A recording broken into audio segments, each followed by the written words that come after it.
okwagala okukolagana n'abantu ekyo nakyo olina kubeerako ng'oli mu position where it is offered to you and you check your ability to say no because of your ethics.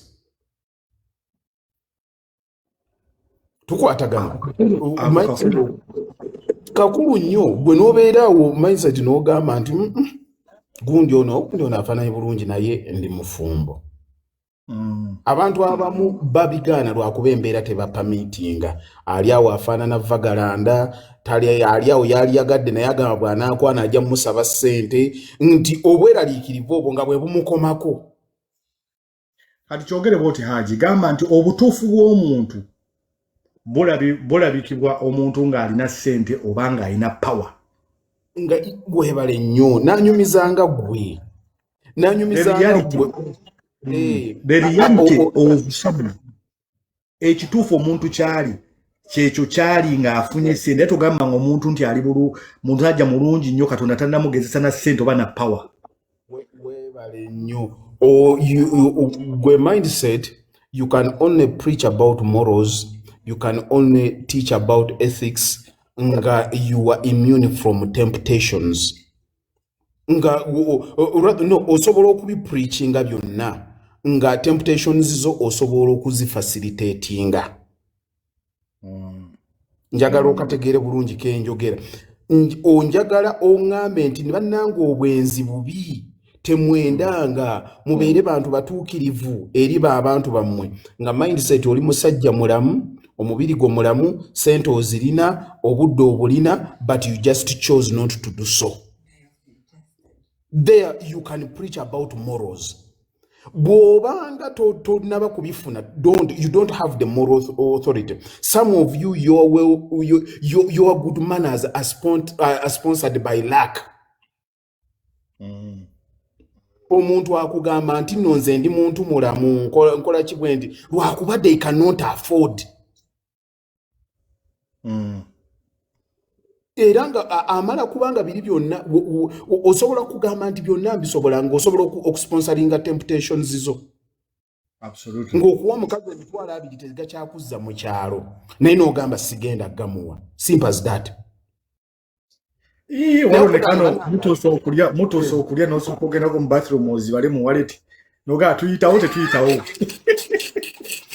Atandika okusaba ebintu ovayo omukyawa bukyali. Kibola n'ekitwala kyakoze ku menu kasitoma ng'okyali mu mbeera eyo okitudde ku shoppinga ng'ekifu. Oluna akalala omuntu yali awaddeyo ku kadi ogisaza naye ng'oli kusabirira eyitemu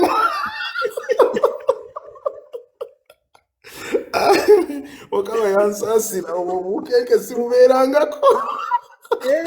Olw'okuteekayo kaadi ng'eri kusabirira bweyitamu bwetoga alhamdulillah. Banka yakkiriza ku overdraft kinakaita. Ate abazungu bo abantu bano sikusibwa bali very open akugamba I'm sorry sir your card has been declined. Nga abantu bonna bawulira. Tebuli mu kwebuzaabuza. Yes. Genda weeye totukooya ekisembayo kyekyokugezesa mindset ne ssente. Tumanyi kye kitegeeza okuba ne ssente. Mindset n'enkukwasa n'enkugamba nti nkuweereza emitwalo gya pound 10. Ne biggwanga tebisise bitogi. Olaba bw'obanga tonnaba kwogera ku muntu osookanga n'otuula. Bw'obanga tonnaba nina story gye ngenda okukuwa ndowooza kyendiko nje nyinza okuba nga nkimaze mu weeks 2 naye ngenda kuwa reality ngenda kuwaayo story naye wennyini ogenda giwulira okwateko ku ttama bwetyo ogambe nti musajja wange olina by'oyiseemu. Kati olumu bw'ogenda ng'owulira omuntu ng'alina vagalanda gw'ayogera omuleka bulesi abantu abamu batuuka mu mbeera nga tebamanyi na lwaki Mukama Katonda akusitudde okuteeka awo w'oli nga tamanyi. Omuntu afuna ekintu ekirungi nekikusuza omutima nga gutunduga ate n'ozuukuka ekiro n'ogenda n'osaala anendi wano nsaala layiri nsaala ki Mukama Katonda si bwato bwakola ebintu bye. Kati gwe bwondaba wano nga nina ebyange bye njogera osobola kugamba nti nno omusajja muyaaye bino tolyangako abankwata ne batandika okugamba nti ono omusajja tutandika omuyingiramu yayogedde kino bwati mukaafu tokiwulirangako. Kituufu. Mulimu ebintu ebimu by'otalina kulaga dduniya nga bibeera wakati wo. Omuntu nga ggwe alina kubeera ggwe ng'abantu tebaliiwo. Mukama Katonda wo yalina okukola ki? Yalina okumanya nga ggwe omuntu waliwo simanyi anti bannange gundi eno yannema okukozesa mbadde njagalako mindset Wandise onnengera wendi nkulengera sewo muzikiti si muzikiti oli waka ndi waka ndi mu masijidi yange tuli mu musanvu gwa kiro sewo okitegeera sewo ndi muki oli agenda kusanga enkeera nga olw'ensonga nti ne bw'aba alina bwakusanze takulaba nti nno bano assalaamu alaykum warahmatullahi wabarakaatu omanyi mulimu ebintu nti ebyo ebyokujjo bisanze byesikola nga atandika okwo mulimu ebintu ebimu nga n'abantu bamanyi Mukama Katonda abe nga bamumanyi mu mbeera ya kumutegeera nga bo era ne discussion ze bafuna zibeera zaabwe nga bo. Nze mindset ebintu ebimu bye neebaza Mukama Katonda ebbanga lye namala ebweru nayiga abantu we babeera n'abantu be batakwatagana nabo era bye bimu ebyankurashingisa ennyo wano e Uganda. Olaba aba South Africa ekintu kye bakola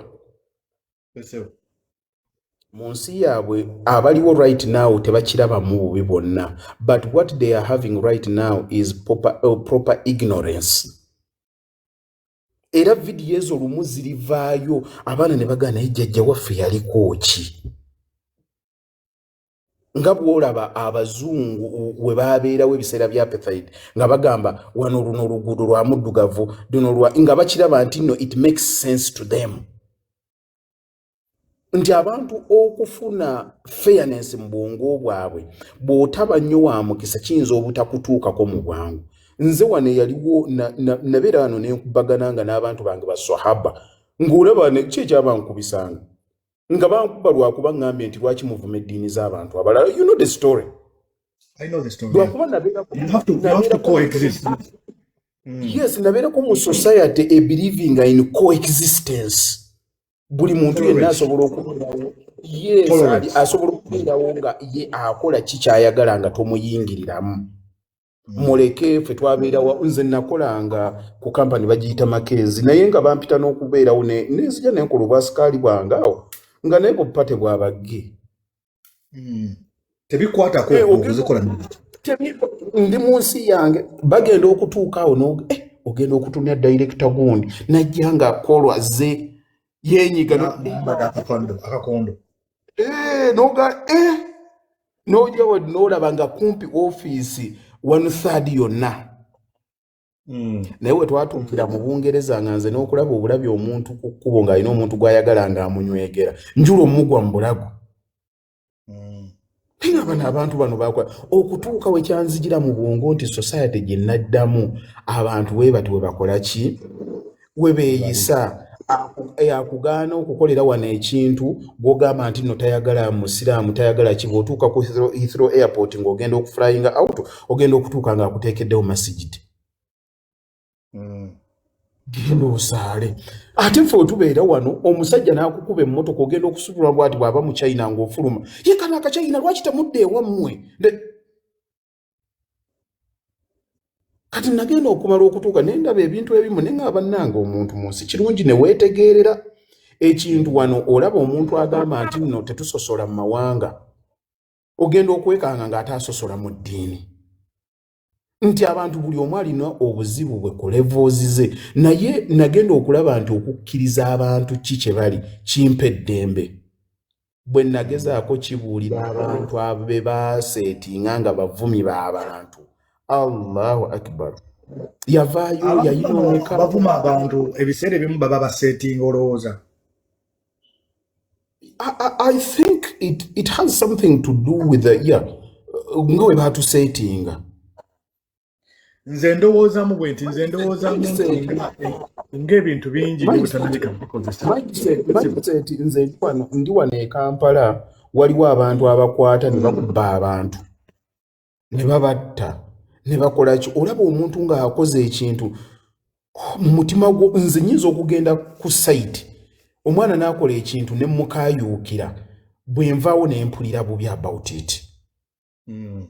Waliwo lwe naddako nga nvudde era ndani eyo ne ngenda ku kaleerwa awo ne ngula enkoko nga nina abagenyi be nali nsuubira bali bajja ku weekend nayitawo ku Friday nali nva ku muzikiti ne ngenda ne nzitereka ne bazirabira Friday night ne bazirabira Saturday ngenda okutuuka ku Monday ku Sunday nga saagala kulya nkoko eyo.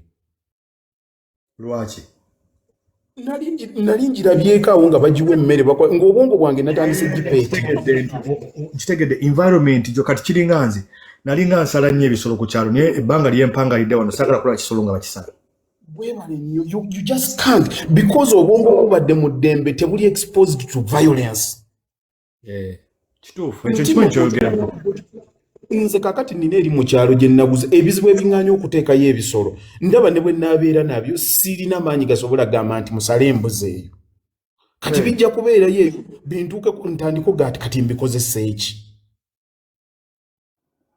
Ekinyambe kyekimu n'ekiri ku famire yange we see things the same way kati naye nga twalinga ku kyalo nga ffe abasala embuzi z'oku kyalo bakuyita jangu osala akakoko n'osala akakoko ne bakuwa olusingosingo ne weetereza naye kakati ogenda okulaba n'ebibumba. Nze naleetako mutabani wange yagenda awo ekisaasi mu bajjajjaabe nga tugenda ku Yidi ne basala enkoko ne basala ente wallahi omuvubuka yakaaba. Kitabani kyange kino ekyali ekitunga tuli egundi tuli eranani yakaaba n'agamba lwaki basaze egundi ate ne bamala ne basala n'enkoko. Why would you kill enkoko nga mu supermarket mulimu enkoko mbose zaaki naye nga ye mu magezi genda ozaalozeza supermarket oba bakola nkole tebazisala. Okitege n'atuuka omwana yali n'atuuka okula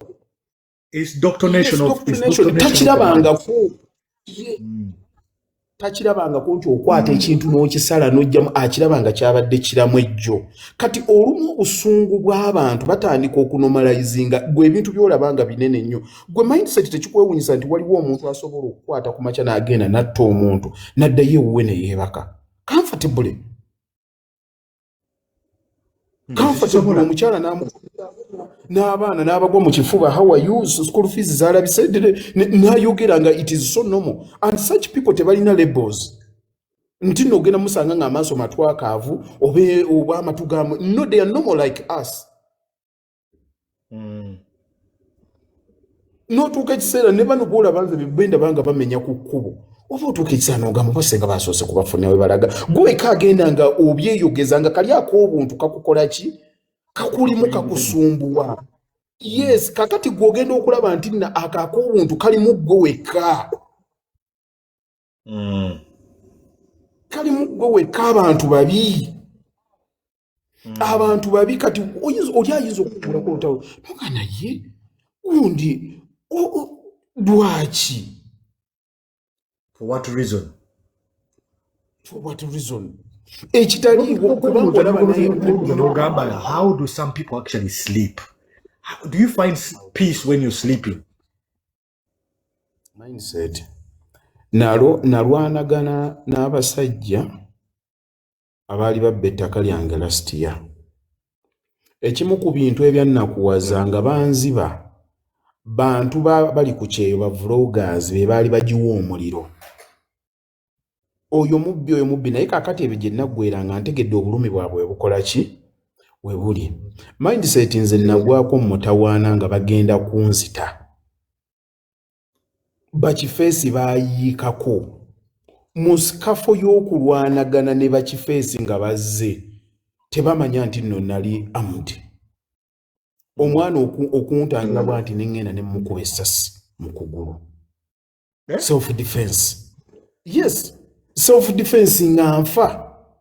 naye bankwata kye nayitamu wano ne bibeera abantu ne batandika okugenda nga babyogera. Waliwo yagezaako okukuba amawulire ago naye tegaatambula, gaagaana.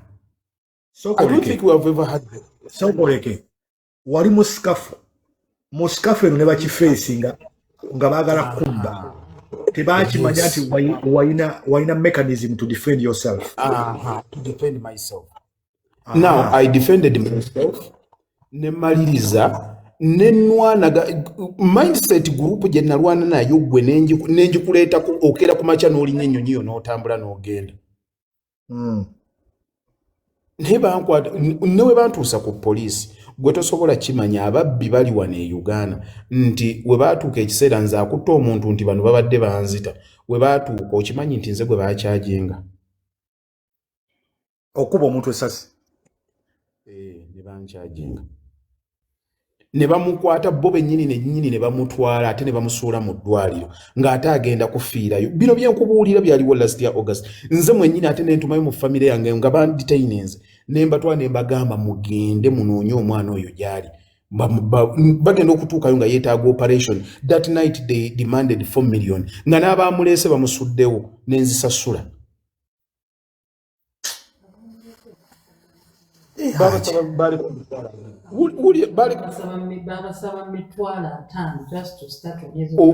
Operation ne bagaana ne bateekawo balekawo emitwalo 2 naye nga nze ndi mukomera ne mbaweereza ne bagenda ne bamugira naye ate ne we yali ne mbagamba ne bamugjawo ne bamutwala ku floor eyali bamutwala private ne mbagamba bateeke nako omuntu amukuuma kubanga omuntu asobola okujjaawo n'amutta ne bakuteekako mada. Nga bino bikola oli munda.